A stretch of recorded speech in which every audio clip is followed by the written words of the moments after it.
So there's two parts to being coachable. There's the part of being coachable to where you're saying yes, coach, and you're not arguing with your coach. But there's also the part to where you're actually doing what the coach says. So to be coachable, you gotta listen and say yes, coach, and not be arguing with your coach. But the second part of that, you really need to focus in on what they're saying and find out how you're gonna do what they're saying.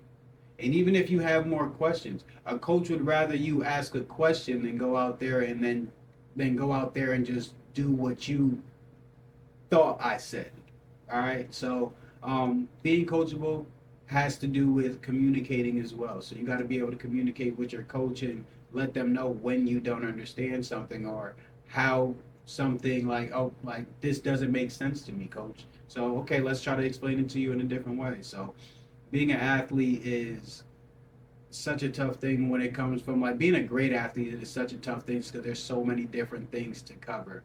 But definitely those two parts to being coachable. Like again, I feel like a lot of people do the yes coach, and a lot of people get to like end up learning that. But being able to actually do what your coach says and like get better and being able to receive criticism and being able to critique yourself and communicate, that is tough because communication isn't a big thing in our communities.